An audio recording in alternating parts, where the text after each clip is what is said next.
Please welcome to the Explore Scientific stage, Mr. Ken Marks.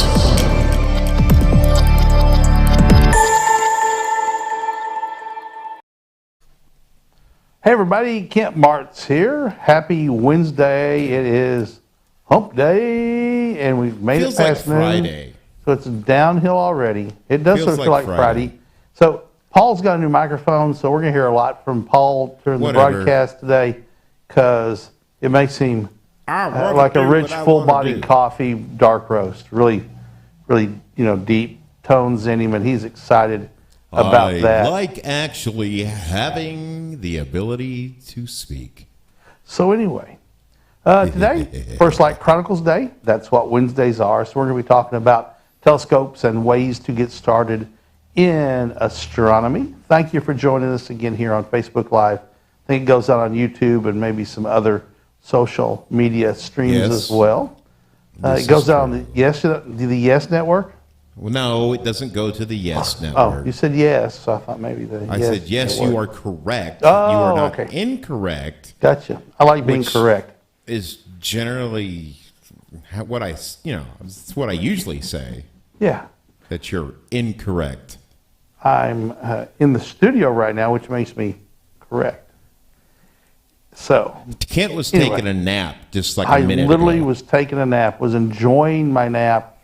Paul was over there messing with his micro going 5, 4, 3, 2, 1. 5, 4, 3, 2, 1. And so I figured I'd just let him count sheep and let me go to sleep. And I enjoyed a nice little power nap of maybe 5 minutes. Where's my music? 3 minutes. Who knows? So anyway, First Light Chronicles is going to be talking about astronomy today.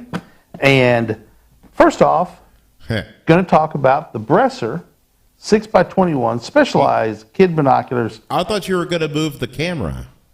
No, I told you I wasn't going to. You asked if you could. I said, please go ahead. Yeah, but the tone of your voice told me you didn't want me to. So I didn't do it. The tone of my voice was more like, hey, I'm busy. Okay, but, I didn't do it. So the Bresser Kids 6x21 specialized binoculars, these are designed for kids.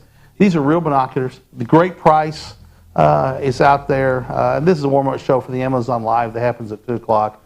So you'll get a link to go over there and follow the show. But these are like $20, something like that. No, what's the price on these on Amazon? 24.99, something like that. This has glass lenses. It has a diopter, which makes them real binoculars. Generous 6-power magnification with a 21 millimeters of objecting light gathering capacity.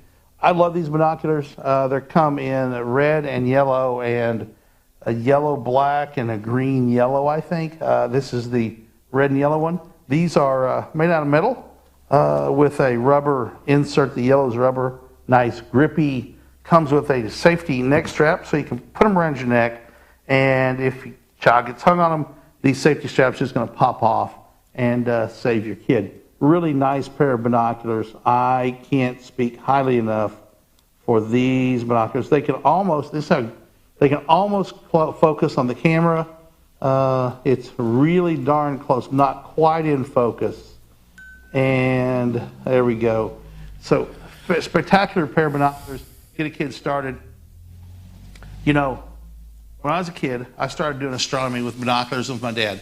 But didn't buy a telescope until he was in his 60s, I think like 65 and retired. Before he ever splurged on himself and got a telescope, he always did binocular astronomy, and it is an enjoyable way to get into the hobby. And you can have 2 pair of binoculars. You could buy 2 of these, for you and your kid, or a couple for you and your kids, and not going to break the bank and be able to go out and start doing, looking at the moon, looking at Jupiter and Saturn, looking at nebula, and if you live in dark locations, you're going to be able to see some globular clusters and even some galaxies as well. So a great way to start. Another great way to start are with these National Geographic 8x42 binoculars. They're very inexpensive as well. They pass the twist test. They don't flex. Just like these, they may be inexpensive, but they pass the flex test, and that's the first measure for whether the binoculars are well built or not. If they twist, they're not really well built binoculars. These National Geographic binoculars have twist-up eye cups, diopters, so you can focus your left eye and then focus for your right eye. So both your eyes in focus. That makes your brain work easier, your eyes work easier, reduces eye strain and fatigue as well. These are great for outdoor use, mountains, landscape, animals, camping, hiking. Great for astronomy. A really good way to get in to the hobby with an inexpensive pair of binoculars. What'd you say, Christopher Paul? Hughes says, "Hi, y'all." Howdy, Chris. Howdy, partner. Appreciate you joining us here on our Facebook/YouTube/other platform live broadcast. If you're out there, give us a shout out or a howdy, and we'll acknowledge your presence. We appreciate you joining us today and being part of the Explorer Scientific online community, where we're one big family with interest in astronomy and our other products we sell. So, I just can't help it. I like my audio-visual stuff. he likes, we all have our thing. You know, I get excited about telescopes. He gets excited about a janky microphone that he got, you know. Yeah, so he's trying to goad me. it's not janky. It's a good micro. not I keep saying microscope. working. It's not a microscope. It's a microphone.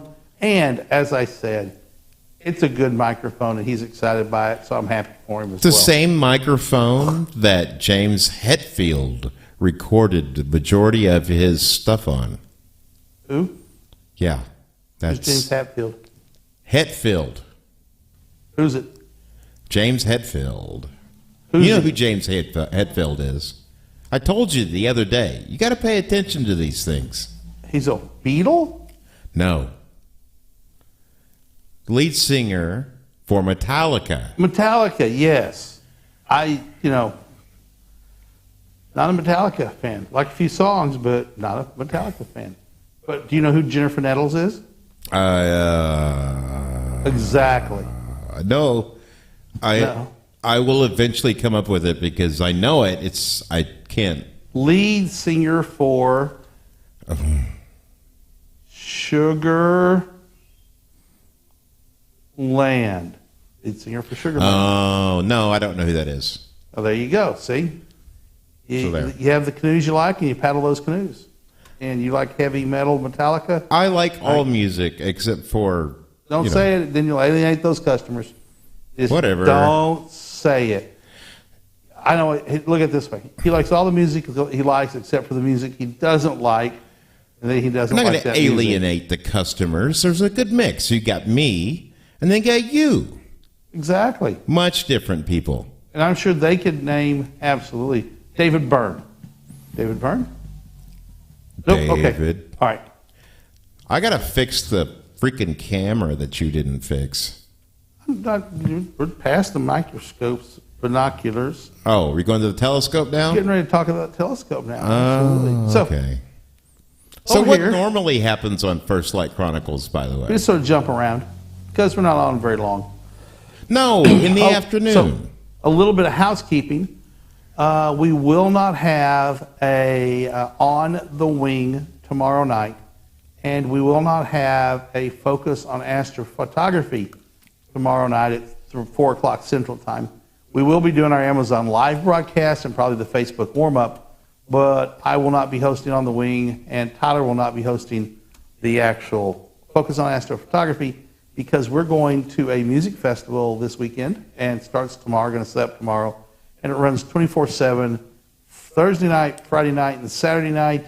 It's called Stars and Sauce, if you want to look it up. It's near a tourist town named Eureka Springs. It's from here, probably about a 40-minute drive away, not too bad. We're going to be over there camping all weekend. Sadly, it may turn into a mud fest because forecast is 50% on Thursday, 40% on Friday, and 40% on Saturday. It's been as high as 70% on Saturday. We shall see. We might not be doing any astronomy over there, but the festival is. Astronomy is the stars part of it. We've done one of these, and it was a great time. There was about 1,500 people there, and almost all of them came up and looked through the scopes over a 2-night period. And we had a grand time doing public outreach with people who are at music festivals and all the things that go on at music festivals. Let's just say that lots of the people who came up to look at the telescopes were very, very mellow. Isn't that right, Tyler? Give us a thumbs up. You just walked in the studio. Very, very mellow people, but yet very engaging and very interesting in what we were talking about at Stars and Sauce.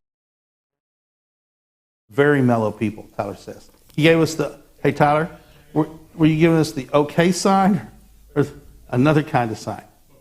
Both. Okay. Very mellow people. Okay. Thank you so much, Tyler. So, grand endorsement by Tyler. So, this is becoming, the promoter of this is going to put on multiple ones of this concept of astronomy and music, and it's going to be a great time. Going to be going all over the country, potentially doing this around the South as he grows this thing. And a really cool thing's going on is we happen to have one store model of the first flight Dobsonian, 10-inch Dobsonian, and they are going to put it up on stage and have all the artists sign it. And at the end of the event, they're going to give that telescope away to somebody, and literally the telescope is going to become the grand prize, signed by all the artists who perform over the 3+ days of the music festival. That is going to be pretty cool. We'll be sharing pictures of that as that unfolds. We will be doing some live broadcast.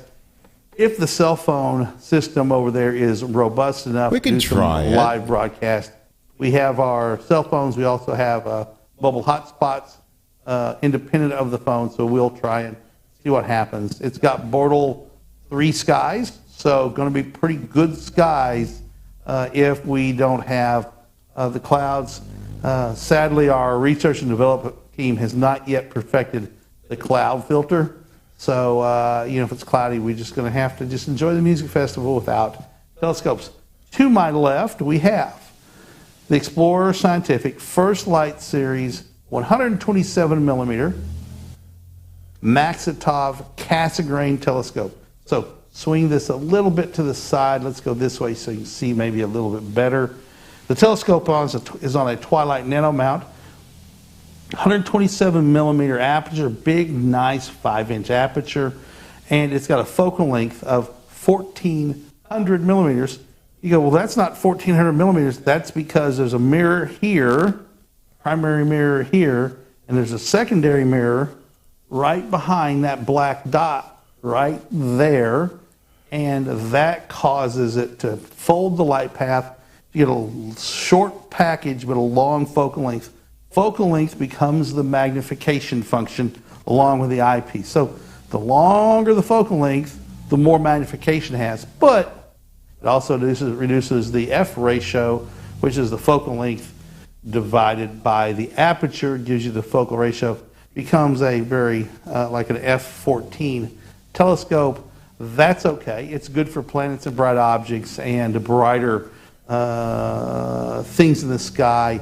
There's some galaxies look good. Globular clusters will look great in this. It comes with a 25 millimeter eyepiece and a smartphone adapter, as well as a standard red dot finder scope.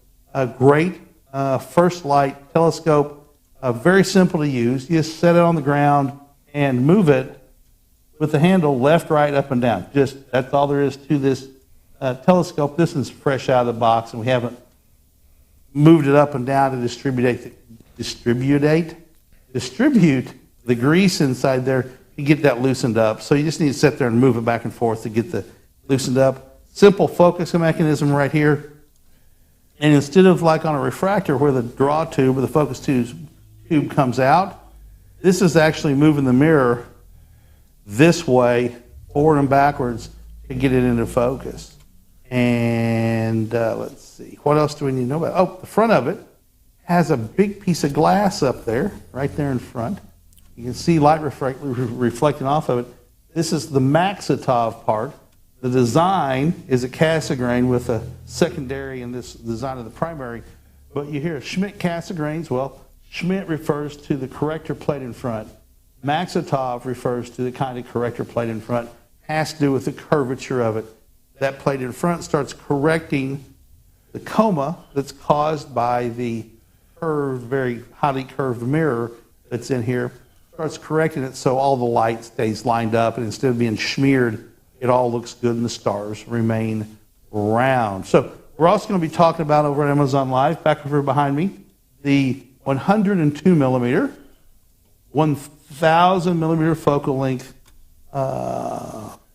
achromatic telescope on an equatorial mount. We're going to talk about moon map and planisphere and red light. Who knows what else we'll get to.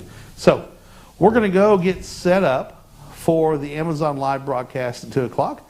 We hope you follow us over there and tell your friends about us, because the more people that come on the broadcast, the Amazon Live, the more people get served our information, and it raises our algorithm presence on the Amazon Live platform. We appreciate you giving us your time today. Again, reminder, no show, no 4 p.m. On the wing, and no 4 p.m. on Thursday, and no 4 p.m. Focus on astrophotography on Friday. Annie will be pulling the duty on the social media warm-up, and then the Amazon Live on Thursday and Friday. Again, thanks for joining us. Hope to see you over on Amazon Live. Stay safe, and hope you get dark skies. Bye, everybody.